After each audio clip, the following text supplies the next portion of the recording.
I'd like to welcome everybody to this new Helpful Village webinar, January 19th, 2022. We have a quick agenda of the meeting. We have some news to share with you all, a few reminders, release notes with the improvements of the month, a quick demo, and discussion about the next priorities. So that's the standard agenda. Before we go into that, let's talk about some news. We have a new village joining Helpful Village that signed this week, actually. It's Foster City Village in Silicon Valley, California. So I wanted to say welcome to this great new village. The other news, we briefly were talking about this. We sent an email out. The American Society on Aging that selected me, I guess, for a fellowship of this program that is called ASA Rise. We sent a message out. We're going to put it on our website also so that you can see more about the program. But basically, it's a program from the American Society on Aging to promote voices coming from minority groups. So basically Hispanics, Native Americans, African Americans in majority, I guess, that basically are doing interesting things in aging, and then basically that they think, you know, should be heard and their voices should be heard. So I was very honored to be selected for that group. The program is starting next week. And basically, it will be a great opportunity to spread the word about the village movement in general, and also about our motivation to also bring the village movement to, you know, all neighborhoods and diverse neighborhoods and all people in America. So that's awesome. So that's basically what the program is about. And that's basically the group of people that are in the program. So I happen to be on the right hand side with a group of other people that I'm looking forward to meet. And I just wanted to commend the American Society on Aging, because I think the program really sounds nice. A lot of people talk about diversity, but I think the program is really, you know, getting this group of people together and help us understand the hoops and difficulties and why sometimes the lack of opportunity, or why things are harder for some of us to achieve things. So we're really excited about this program. It's really great.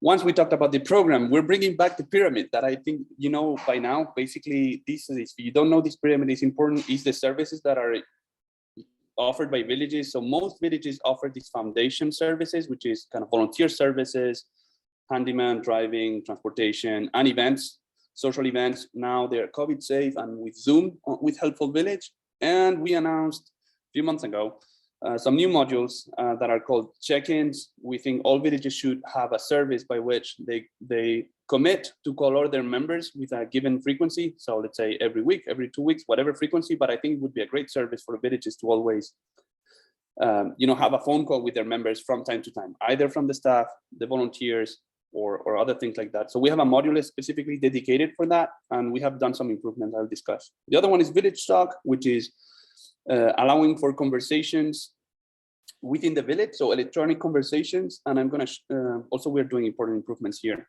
The tip of the iceberg is the health component, but it's not available yet. It's just where we're going. So once we have discussed about this, I'm going to celebrate what one of the villages is doing. So this is NVN. Is a village in Philadelphia, Pennsylvania. And basically they are one of the first villages that is really using Village Talk more.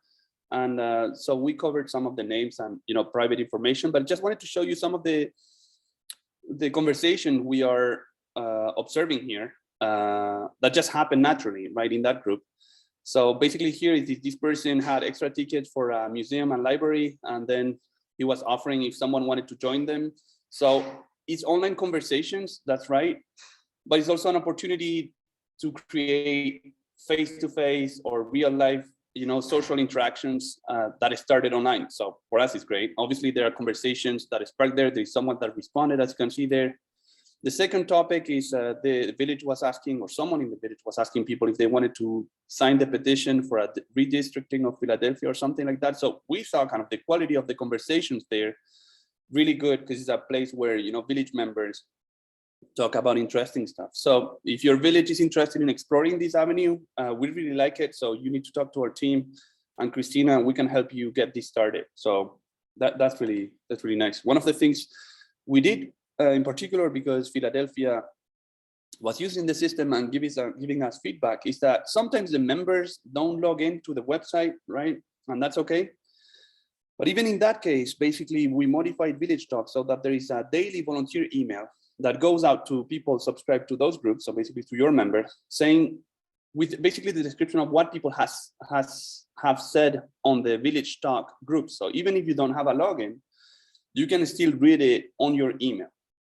There is even more than that, because we added this feature by which if you reply to the email and you're in that Village Talk group, basically even without logging into the platform, but just because you respond by email to this post, your post will be added to that conversation online on the Village Talk group. So, I mean, there's a lot of interesting things that we're working on that, and I'm really excited about this. So I just wanted to highlight and say thank you also to NVN in Philadelphia for working together on improving this service. That's for the news. Now we're going to reminders. Reminders is that we have a release webinar today. And the next one will be February 16th, because it's a monthly webinar, third Wednesday of the month at the usual hour. There is a webinar, B2B hosted webinar next week, Wednesday, January 26th at the usual time. And this is more of a Q&A webinar, as you know.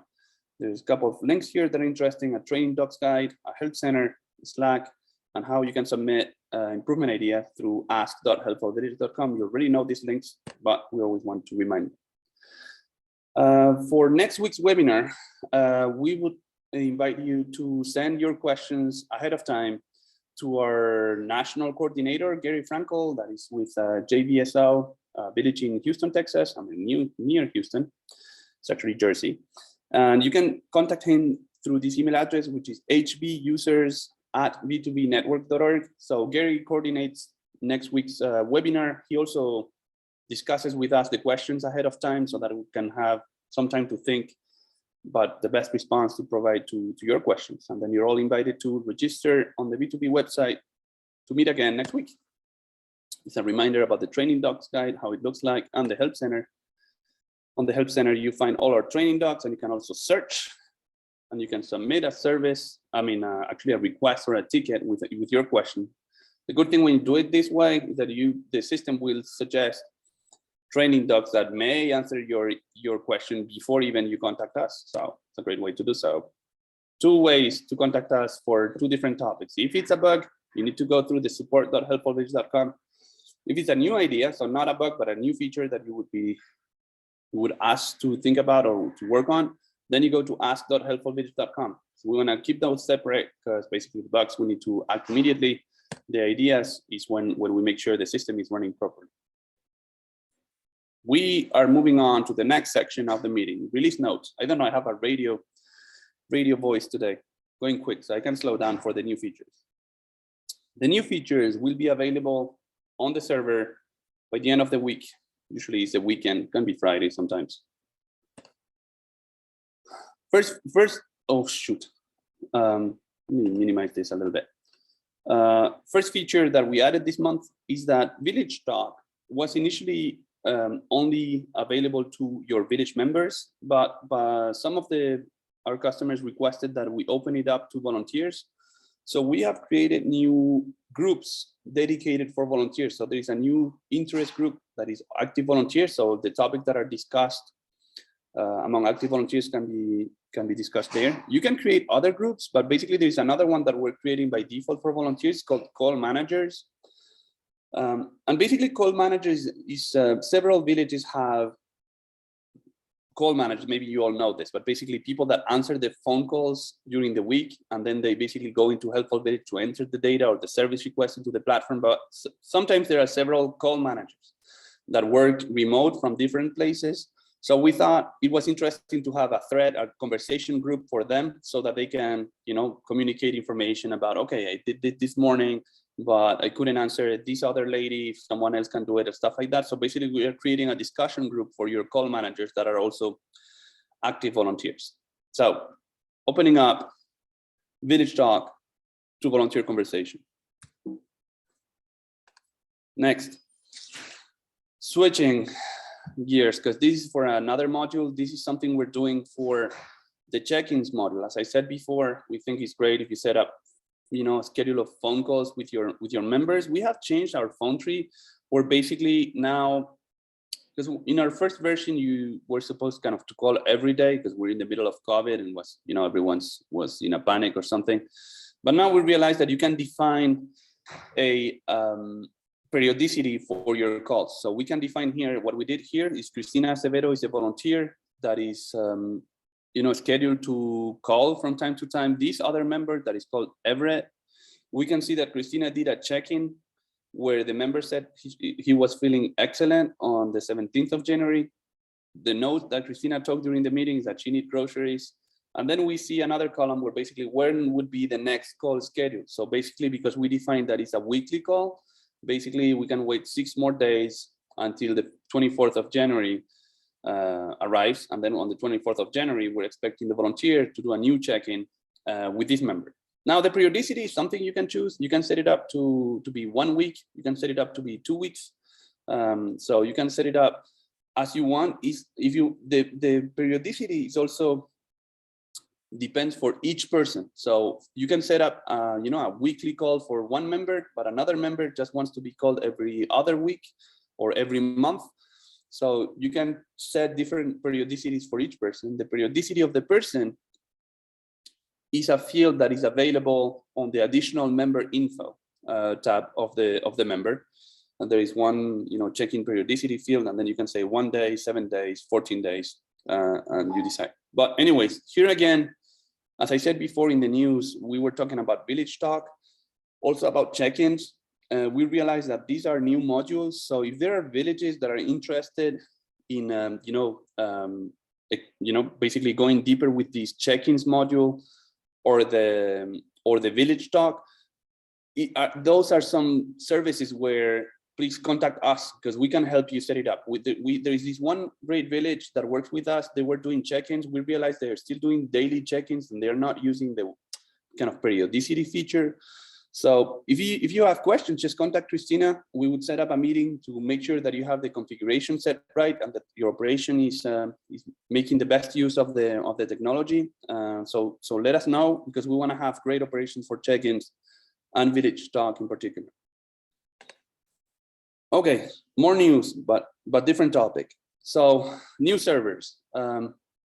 Actually, I can pause here because Margie, I think you raised your hand. And yes. Then So Village Talk, is that a premium feature? It is not. It's included. So you just, there's a way to set it up and we can contact you to get it set up? We can set it up. It can be activated and deactivated anytime. So basically, we can activate it and you test it. You can also test it with a smaller group at first, right? So usually Village Founders or the tech group to see how it works. And then you can open it up, for call members or active members or stuff like that. So we recommend that you do it. That you let us know. We activate it for you. There is no extra cost. You talk with Cristina because we think it's better, that we go step by step. We saw kind of some villages were trying to figure it out. It created 25 different interest groups at first, but then you see what I'm saying? At first, it's better, I think, to create only 1 or 2, have a group that are using them, and then, well, that's been successful. The more groups created over time. So keep us, keep in touch with us about how we deploy it step by step, and we can easily activate and deactivate if you don't like it anytime, and there is no extra cost. So, so all benefits. So we're happy to do that. Got it. Thank you. Thank you, Margie. A great clarification. Yes. This is Sheila. Do you have to have a separate phone line for that? Is not phone line? Well, a separate phone number in which to text from? So we were talking about Village Talk. Is essentially. Oh, I'm sorry. Yeah. Okay. Yeah, but you can ask a separate question. But basically, for Village Talk, there is no phone line, and it's something you can do on the website or you can do by email. So there is no phone line. But maybe you have another question for the phone line. I assume is like we have a premium service that is different. That is for right, messaging. The texting. Yeah, the texting. I was getting it confused. So Thank you. Yep. Yeah, for texting, you can contact us. It's possible. We get you a phone number and you can text people individually.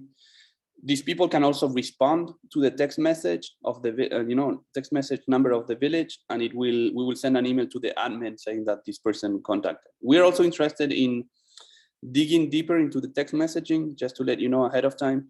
But basically, we're thinking also that in some cases, you may want to send a text message to a group of people, right? I don't know if it's for volunteer operations or stuff like that. So text messaging is something that we will expand in the future. So it's a good question too, Sheila. Thank you. Manuel, this is Carol from Oregon. Hey, Carol. So on Village Talk, what we were interested in having is the ability for volunteers to participate in Village Talk. And it doesn't sound like that's the direction you're taking this.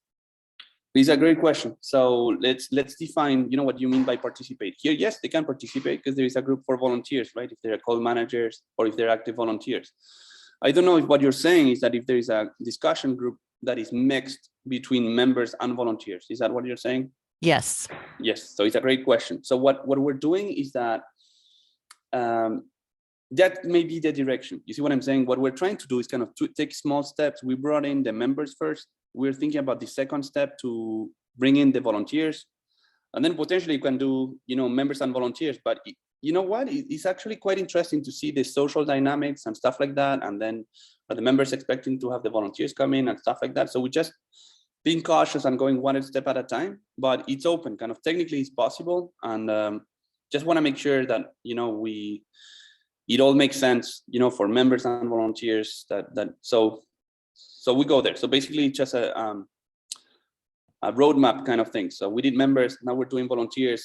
If it's successful, does it make sense to do a mixed group, etc.? Technically it's possible, but just want to be cautious and go one step at a time.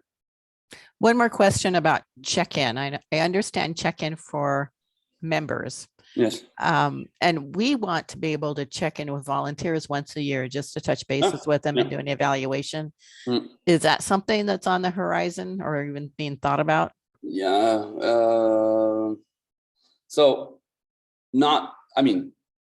It's kind of similar. The thing is always finding the barrier where, kind of it makes sense. What does it mean to be a member? What does it mean to be a volunteer? So for now, it's true. Today, the check-in service is something that is designed as an extra benefit for members. So you need to be a member to receive those services. Now, would it be technically possible to do it for volunteers? Yeah, that would be technically possible. But then, what we were trying to do is have a system, because we want to build, we wanted to build only when we had kind of members. You see what I'm saying? $1 per member per month. But then we don't want kind of set up a system that doesn't make sense where there is 0 members, and then they have 2,000 volunteers doing check-ins. And you see what I'm saying? It's kind of a misuse or abuse of the system. So kind of we just need to figure out how to get it done. You see what I'm saying? Okay. Well, I was just looking for a way because we're going to do an annual check-in with volunteers to get their input and evaluation. It would be nice to be able to do that within Helpful Village instead of outside of it. No, I like it. So let's talk some more about it, basically. So what we would like to do, the other thing is it's again this step-by-step thing, because it's hard to kind of predict the future and stuff like that. So what we want to do is kind of deploy great operations for check-ins for members, and then when we have that working, kind of open it up for volunteers, stuff like that. So how basically rather than opening everything up at once, just going one step at a time. But thank you for your feedback, because we also would like to have. I think it's great to do the check-in with volunteers. I think it would be great to have it on Helpful Village. So I agree with you, right? So we need to find a way to do that. I think it would also be helpful to use it for prospective members and prospective volunteers so that we can see if we've checked in with them once a year or twice a year or something. Yeah, I like that idea too. Yeah. We use the to-do list or the prospects list for that. That works good. Yeah, and we're thinking about the kind of the task list, because I know we have the prospects. We have more things in mind. So it's great that you give me the feedbacks, because, we are preparing kind of new improvement for the future too. So the tasks and the check-in for people open up, it all makes a lot of sense to me. So just need to figure out how to do it. So it makes sense. Thank you. Let's move on with the list, and then we'll have more discussions later. Next thing I wanted to talk about is that we deployed new servers over the Christmas holiday. So all customers got new servers with, how is this good for you? Is that, well, when you have a new version, we have new updated versions of the operating system, of the device, the machine, etc. And it translates into better performance and better security, because obviously every time you update, People at Amazon are putting the security updates, and most updated versions is always, is a recommendation to have a more secure platform. So even if you didn't hear about us during Christmas, it's still working. Okay, this is kind of one of the big topics of the webinar today, other than the news and stuff, is like we are bringing on this January release a lot of big payment improvements. In particular, we're also doing a Stripe update that I'm going to show in a minute. Stripe also has different versions, because they update their software from time to time. And then now we did a big one that I'm going to show. One of the benefits of the new Stripe update, you don't need to do anything, just integrate into our platform, is that we now allow the 3D secure cards. I don't know if everyone is familiar with 3D secure, but it's kind of some credit cards where, for security reasons, sometimes your bank requires that you need to add some additional information, we redirect it to the bank website or something like that. What happened before is that with the old version of Stripe, we could not allow some cards, kind of the 3D secure cards. And now we can allow more cards, including these 3D secure cards. So it's kind of more payment methods. There is another thing that we can do now, and I'll explain in detail. It's new subscription with default credit card. So what I mean is that we have a credit card on file, and I'll explain later with the slide. It would be easier to understand. And then basically, you can use it if a person is changing memberships, rather than asking the credit card again. If you have a credit card on file, and obviously the member agrees, you can use that same card for the new membership. Renew membership monthly with monthly fee. Well, I'll explain this in detail now because this is coming. Okay, so this is how it looks like. This is a page of the payments or donations page, because they're similar. But basically, remember before when you were doing kind of enter, I want to pay $20, and this is my name, and then you needed to click, okay, I want to pay with a credit card, and then you would click on a button, and it would bring you this pop-up, right? Which was this Stripe pop-up where you need to enter the credit card number. With the new version of Stripe, there is a better integration into the platform. So basically these extra fields for the credit card number, expiration dates, etc., CVC, country, and zip code, they look like this. So they look like any other field on your Village website. So I think it's better because your donors will feel that, oh, this is the Village website. There's no pop-up or interruption. It's just part of the form. Except the part there at the bottom, the credit card numbers, expiration date, the CVC, still goes to Stripe in the same way as before. So they're going to manage the financial transaction in the same way. It just looks a way more integrated and natural in the natural flow of the page. What are the advantages of this integration? So more intuitive because there's no pop-up. The interface is fully integrated, looks like helpful Village fields. It allows us to accept more payment methods in the future. So because it's a new version of Stripe, potentially we could accept, those are credit card payments. You know that we accept also bank payments. And I know they have other options, kind of Apple Pay, Google Pay, and stuff like that. And so we will have more options in the future. Now, using the latest Stripe version ensures that we are complying with the current industry security standards. So obviously Stripe and regulations, keep up going. So just updating is just necessary. We just need to keep up with what they're doing. And their error messages are now more accurate and showing in real time. So if you enter, I did this last time. I was entering an expiration date for, was doing a demo for a future customer. And I entered kind of a date, March 2021. And it got an error message. I was like, why? And it's actually, yes, we're in 2022. And they are displayed beautifully. We can show that at the demo later. We also accept the 3D secure cards, as I said before. So some cards have require this additional verification from your bank. It's kind of a more secure MasterCard and Visa kind of way of doing things. So the new version of Stripe includes this. So your Village now includes this. Okay, this is another separate improvement, but it's connected to payments. Is you will be able to use the credit card. Also, when you have someone, you have a person, right, that accepts to set up monthly payments, either for donations or for a monthly membership payment, well, that means that we have their credit card on file. Actually, the credit card number is on Stripe, right? We have it on file, but because we're talking with Stripe. So if that happens, We had this case where basically we had a member that is paying monthly for their membership fees. Now this specific village, I think, is raising the fees, next month or something. So they need to change this person's membership with a new price. Obviously, the village needs to talk to the member, make sure that the member agrees with the new price. All of that needs to be done. But technically, if everything goes well for the member, the village can basically stop the monthly payments, change the membership type, and set up the payments with the credit card on file. So you don't need to just basically call the member for the credit card number again, because we have it, on file for them.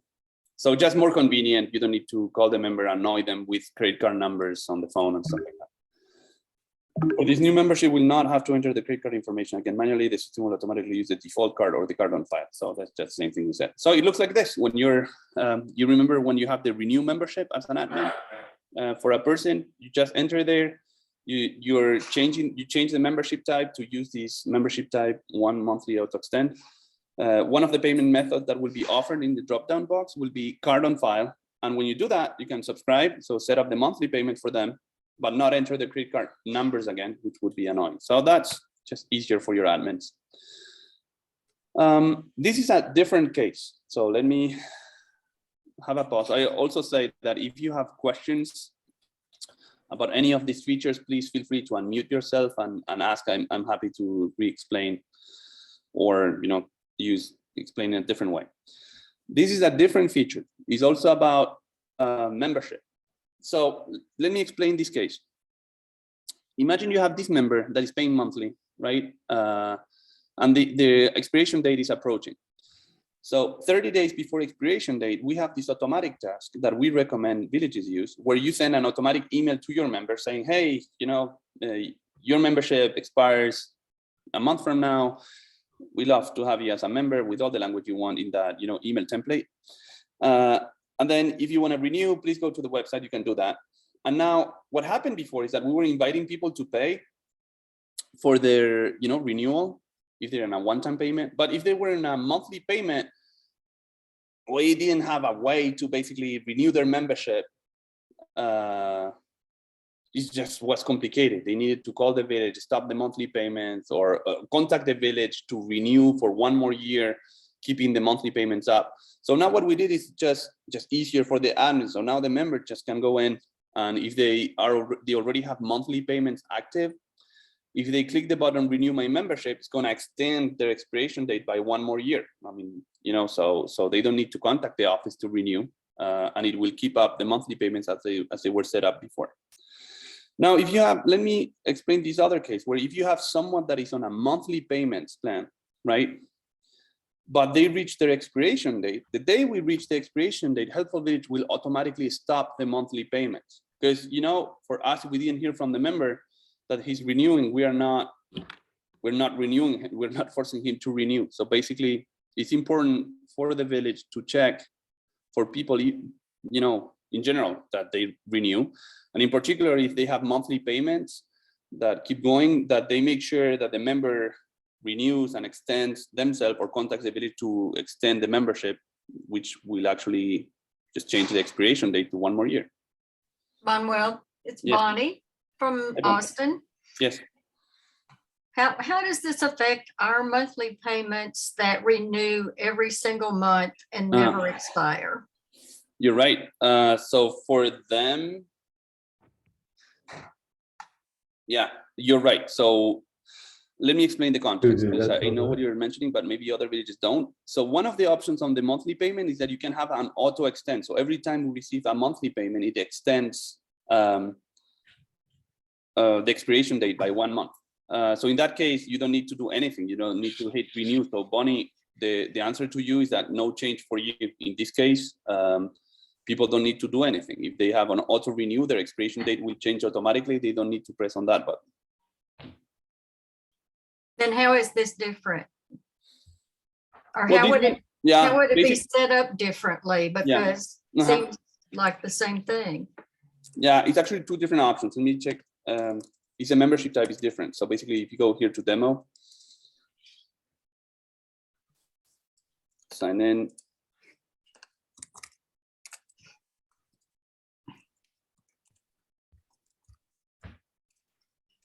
It's a great question because we talk about monthly payment, but we have two different modes. So if you go admin, settings, and then here, if you go to membership, you have membership types.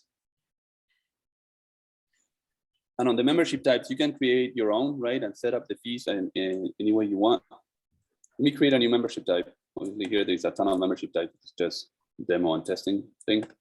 So this is a VIP membership for 1 or 2 members. I'm gonna say it's a 2 members, it's a household, but could be 3.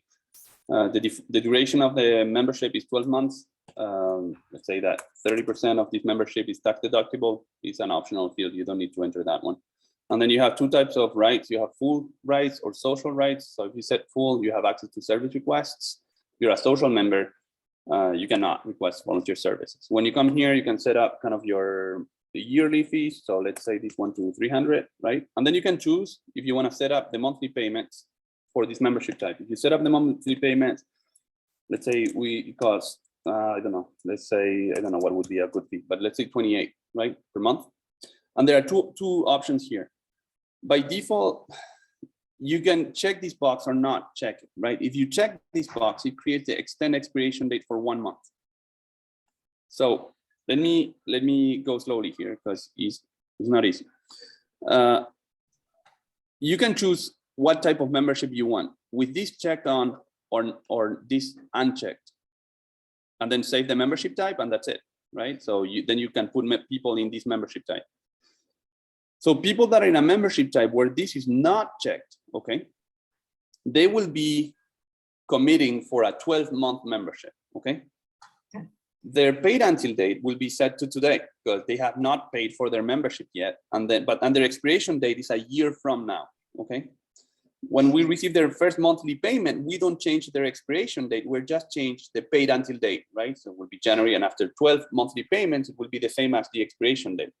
But then before the expiration date, the village needs to contact them to say, okay, do you want to renew? You want to, go again for another year? You see what I'm saying?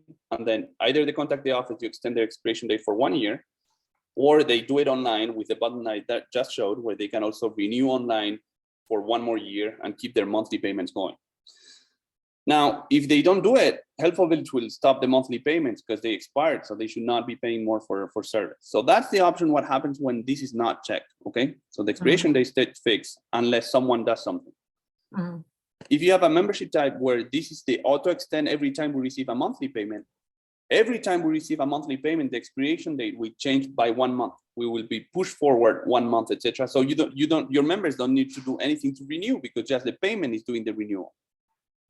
Yeah, and just this is just a little editorial comment, but I highly recommend doing that because then we just tell people up front, it's going to keep every month. It's going to pay unless you tell us to stop it.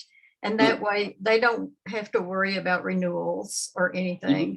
They don't worry about it then. Yes. Thank you for sharing that, Bonnie. That's absolutely the case. Obviously, if it's in automatic renew for monthly payments next year, you don't need to do anything because the monthly, the expiration date is changing automatically. So there is nothing to do. There is no emails out. They don't need to contact you. They don't need to do anything. And I remember the story you told me, some members, they want to remain members of the village forever, right. And this is a great way to advertise it. It's like, this may be a forever membership. We set up this monthly fee and we will always be there for you. So I think it's beautiful. And there's a beautiful way to set it up that is good for the village because, it's less work, and it's good for the member because they know, they are forever part of this community. So I like it too. Anyways, let me not cry.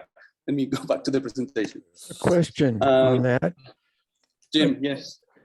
If a member pays by check and we record their payment, yes, and that box is checked, does that automatically extend? No. So this only works with electronic payments. Electronic payments, yes. The manual payments, you can always enter them right on the pay tab of the person. But it's not going to change expiration dates, I would assume. Actually, now I would even need to double check that, Chris. I don't know. We will get back to you on that one. I'm not absolutely certain that the check payment on the monthly payment, it changes the expiration date. So No, it's, I can tell you that it's all manual. yeah, okay. When you accept a check every month, everything is manual. Yeah, well, definitely we invite you to record it in the payment tab so that it's there in the accounting, but the expiration dates, yeah, I'm sure for the electronic payment methods, it happens automatically, both for credit card and bank account payments. For checks, I was not sure, but Bonnie is confirming that no, it's manual. Well, the wording on that settings form suggests that it might function also with manually recorded Yes. payments. Yes, absolutely. So you know what we need to do, Jim, if you can, we're always happy to take suggestions on wording, to make things clearer. So if you can send us an email with that, we will take that for sure. Well, my suggestion would be that you automatically extend their expiration date. Yeah. and record a Yeah. payment. You know what? I'm gonna think about it because I'm gonna think if there are reasons why we thought it was hard or not hard to do it or stuff like that. But yeah, Okay. I don't see a problem. Thank you, Jim. I'm sorry to interrupt, but the things like we have a ton more slides and the time is going. So I'm always happy to take the questions. Sometimes we need to go quickly. Well, okay, let's go. Go back to slideshow. What is this? Okay. Monthly payment. Oof. Okay, we're still on the right place. Okay, this is more news. So we have better anti-spam score for Helpful Village emails. So let me explain this. So email sends a lot of emails out for volunteer opportunities, for Village Talk, for membership renewals and stuff like that. We want to make sure your members receive that in their inbox. Sometimes software have their spam folders and whatever stuff like that. And we want to have a great anti-spam score to make sure things go to the inbox and not to the spam box. So we have done some improvements to Helpful Village where we have now an automatic detection with Amazon that has our servers, right? To detect bounces and complaints for AV emails. So this is, I think, some techie word sometimes, but the bounces is what happens when we send an email out. For example, imagine that you had a typo entering the email address of one of your members. Well, that address is gonna bounce because, we receive that email could not be delivered. Amazon knows it because they were trying to send the email. So what we're gonna do is now Amazon is telling Helpful Village, hey, this email address is bouncing, it's not valid. And what we do with that is we can now remove that address from just from the emails we're sending from Helpful Village. So that helps us improve the anti-spam score because we're not sending to people that are bouncing. The other one is complaints. So people can mark emails as spam. So please don't do that and tell your members not to mark our emails as spam, but sometimes people do. If they do it, that is also bad for our spam score. So what we do is if someone complains, we're gonna also stop sending emails to them. If they think that the emails that are sent from your village, they think it's spam, well, we should not be emailing them anyway. So, the complaint goes to Amazon. Amazon's gonna tell us, this person considers this spam, doesn't want it to be receiving your emails anymore. So we just stop sending them, and that improves our email, anti-spam score.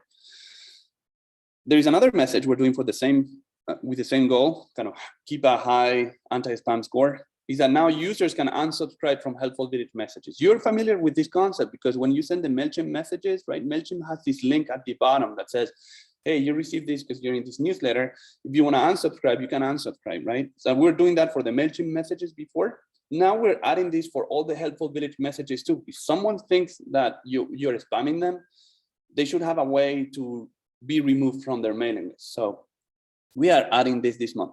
An email sender reputation is a score that an internet service provider assigns to an organization that sends email.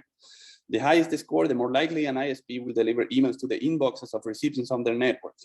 Why are we doing all this? Because we want to have excellent reputation sending emails so that the emails go to the inbox. So thank you for that definition. Obviously, that beautiful sentence, I didn't write it. We just found a beautiful way to say it.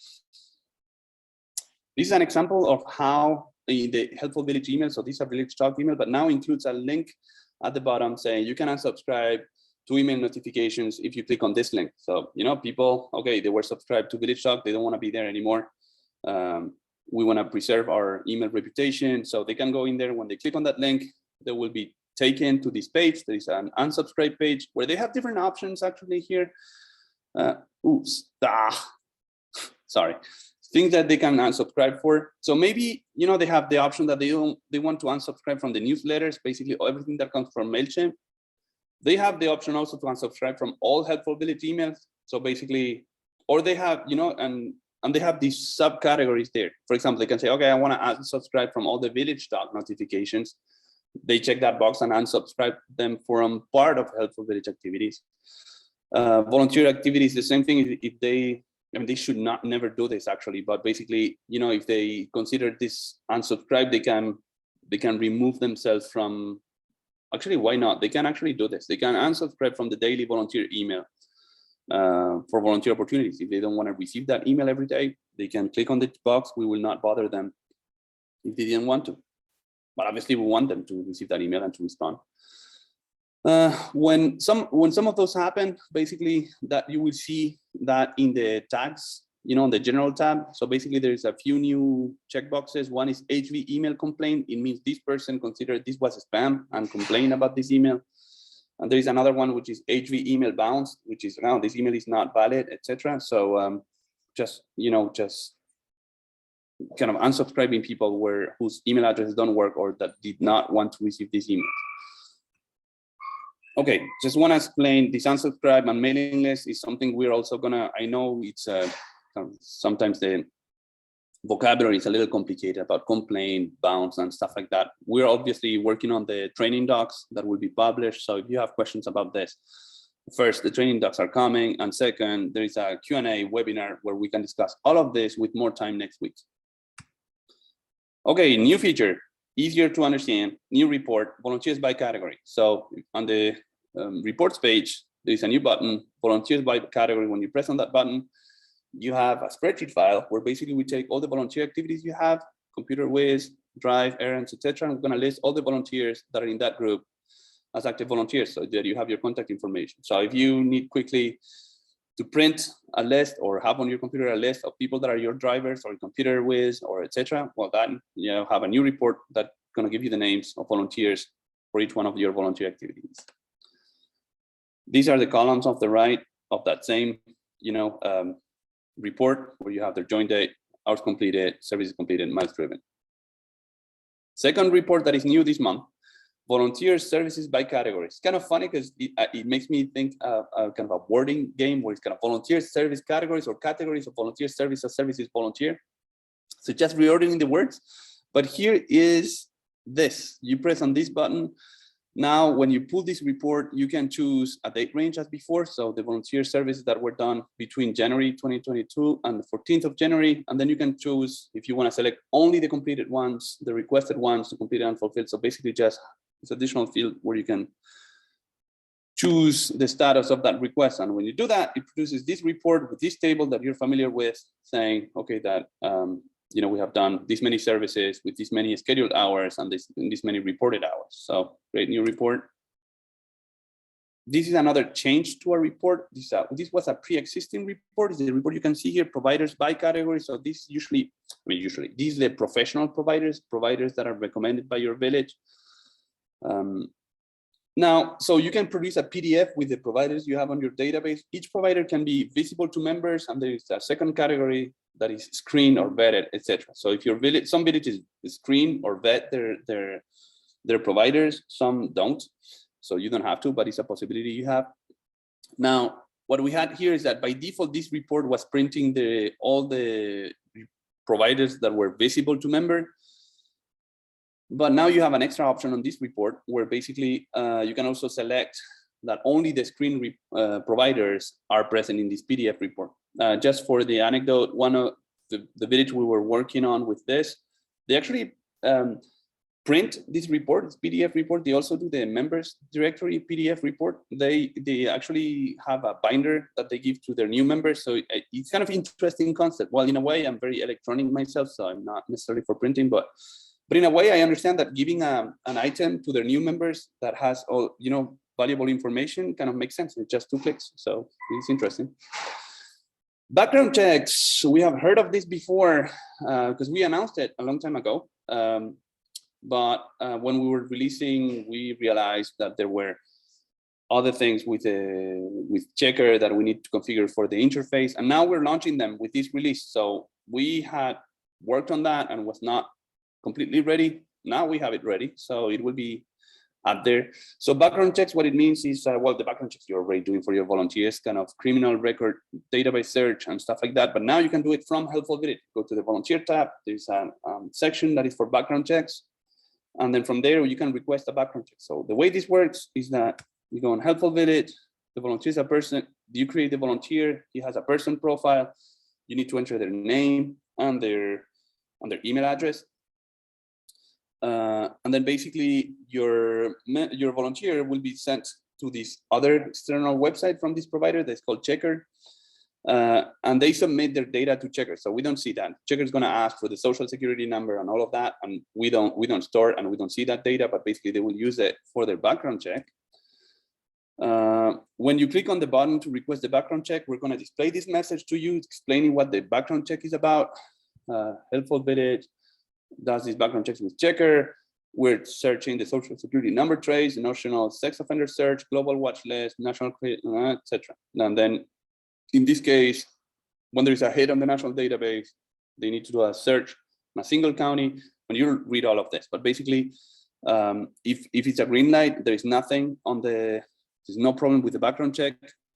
It's a $10 Checkr fee. And there is an additional 99 cents Helpful Village fee per background check that we do in there. And then if there is additional fees, those need to be added here. But you'll have time to read this. Excuse me, Manuel. Yes. Yes. This is Kevin in Portland, Oregon. Hi, Kevin. And this is going forward, correct? Or is there a means to import the current active background checks that we have? No, yeah, it's not an import. It's really because actually this data we don't is going forward. Exactly. Okay. It's going forward. Thank you. So, and you don't. It's a great question, Kevin, because actually it's going forward. So it's a new feature where basically electronically from Helpful Village can request it. You don't need to go to a separate website. So we're trying to make things easier. It's also optional. So you see what I'm saying? Villages we're doing their background checks with other providers. You can also still do that. But if you think this is easier for you and saves you time or money or whatever, it's a new possibility you have. I have a question. Yes. This is Len from News Neighbors. Hi, Lynn. In the previous background checks that we were doing, there was an additional charge if you wanted to check driver's license. So we had a deeper screening for drivers. Yes. I'm not understanding this exactly. To understand what would be the add-on for driver checking. Yes. So I'm going to explain this to you. So basically, we're working with Checkr, right? And we have their interface, meaning that our server can talk to their server. And we can request them different kind of packages, kind of, what are they searching for? This is a standard package that we're launching, and it's the only one that is available through Helpful Village today, that includes all of that, right? The global watch list, national sex offender, and stuff like that. And it doesn't have the DMV. One thing we may add in a future version is that you can choose the package. Maybe you don't need, in this case, the social security number check or stuff like that, but just the DMV. So basically, it's options of the API. So we may consider saying, okay, I don't want this package. I want the DMV package where they're going to do the DMV research. So that is something that will come in future versions. You see what I'm saying? Like if we have, this is one check, which is their standard check, I think. And then there is another check I know they have. This is a DMV check where they're only checking with DMV, but it's cheaper. So anyways, there are more background check options that may come in the future. But for now, we only do one option, which is this one. You can use if it's useful to you, and if it's not, you don't use it. Anyways, let's keep going. So we're explaining this. Basically, what happens here is that so you confirm the background check, and basically what we're saying here in this screen is that here it is. You will have the date where it was requested. It will show orange when we're checking the background check, because Checkr needs some time to check the database, whatever. And then it will go green if came back clean, there's no problem, or it comes red if there was something that failed with the background check. So basically, we suppose that your volunteers that are green, they can move on with your process. Those that are red, well, they cannot volunteer for your village. Oh, shoot.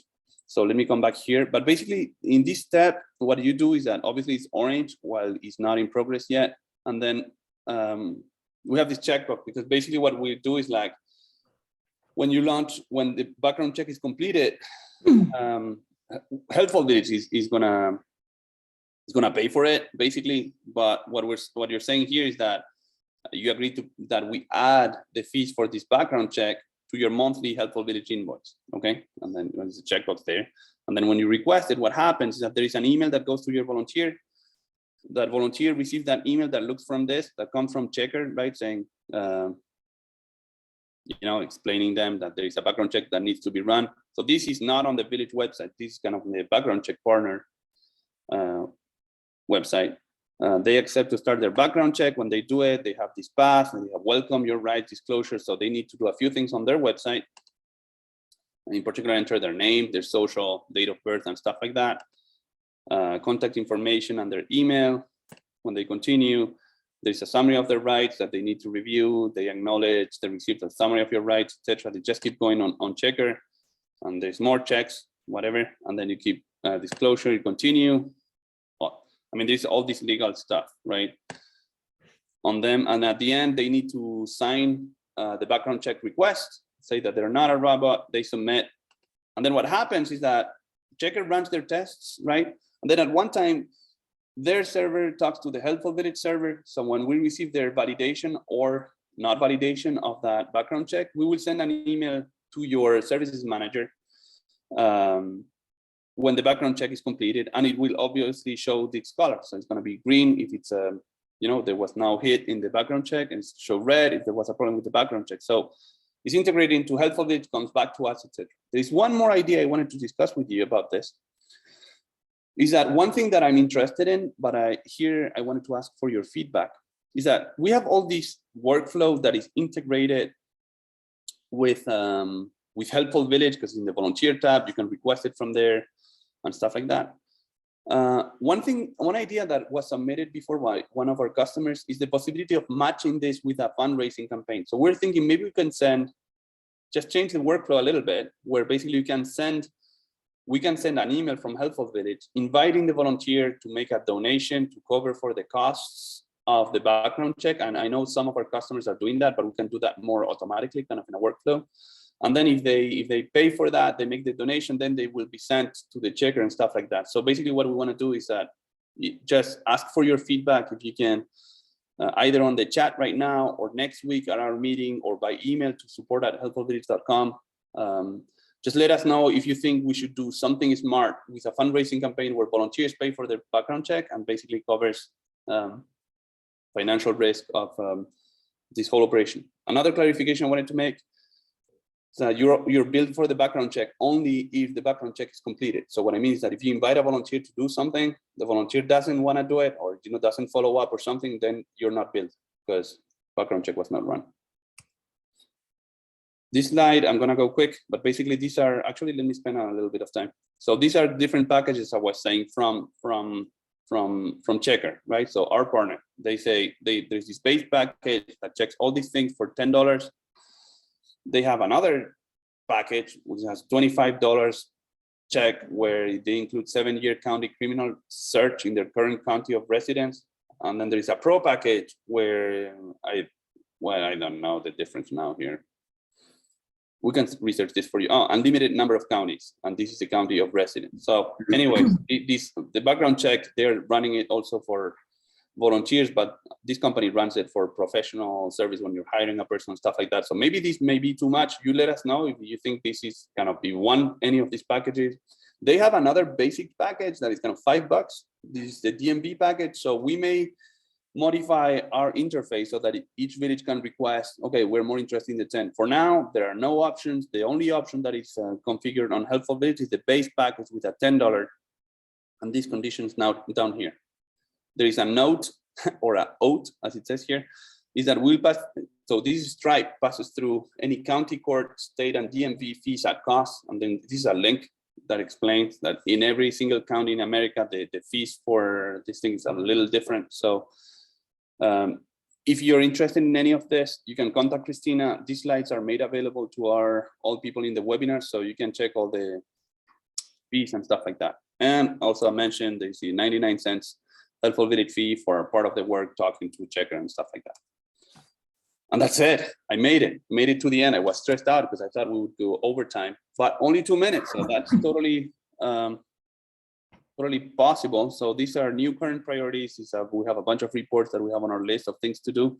We're doing also, as I said before, we're super interested in improvements to check-ins and village talk. So if your village is launching operations on village talk and check-ins, feel free to contact our team often. We would be happy to come see how you're running that, if we make suggestions about improving that, or how can we improve the features for that. And all that being said, we are coming to the end. And now I just realized we're going overtime only 2 minutes, but also because I didn't do a demo. So that's ridiculous, ridiculous. Let's do a quick demo of only one thing, I guess, which is the donation, because I want to show you the new Stripe interface. So if you want to make a donation, you can set up your fundraising campaigns. Here I'm logged in as an admin, so it's easy for me to search a person in the database. If I'm not logged in, you can obviously donate also, but you cannot search the database for people. I can choose the amount of my donation. This pulled up when I search my profile, so I don't need to enter my address. I can choose my fundraising campaign, can be the general fund, or the default fundraising campaign you have. There's a bunch of optional fields. And the interesting thing is down here. If you choose the credit card number, you see there's no more pop-up. Just keep going down, and then here you will have the credit card. These are the credit card fields from Stripe. So let me add this credit card number. Okay, that's enough. And then let me do a wrong date on purpose. I'm doing wrong on purpose. Don't think I'm stupid. I mean, I may be stupid, but not all because of this. If I do a wrong date, it's going to say your card's expiration year is in the past. So it's a beautiful error message. Because obviously we want to have a valid expiration date for your credit card. So if you do 3/22, this is a valid card. And then here, if you need to enter these 3 little numbers CVC code that are in the back of your card. In this case, you can say 123 zip code.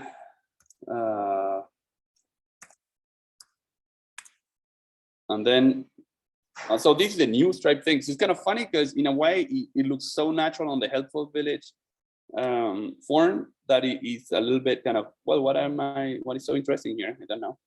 You can add $4. I mean, there's this option where basically people making a donation have the option to add a little bit more to their donation so that covers for the fees, and they need to accept the terms of the village, etc., before they pay with a credit card. And when they pay with a credit card, it goes through and just take the payment. You can see here this Google Pay kind of option. So we're, there are other ways we potentially in the future we can add other, not only credit card, but also other payment options in the future. So that's interesting too. And then that's it. When you process the credit card, you know how this goes, processing for a little bit, and then hopefully a success method when the donation successfully submitted. So it's as easy as before. I think it's even a little easier because it's just one form. There's no pop-up. There's no dark thing changing colors and stuff like that. It's much more integrated in your form. And obviously, once the donation is made, it will be visible in the list of donations of your village, including in your reports, everything as we were doing before. So it's all good. The donation is right here. So that's for my demo. We had so many improvements this month that I didn't have time to show everything. But what I would like to do before we go on for too long on this webinar is invite you all to come back again next week because we have another webinar. I expect that there will be questions for next webinar, and we are really happy to answer all those questions. Take more time to explain some of these concepts. I knew we had a lot of slides today. So I was going a little quickly. So if you're, if you think there's something you didn't understand, don't worry, because I know it was really quick. But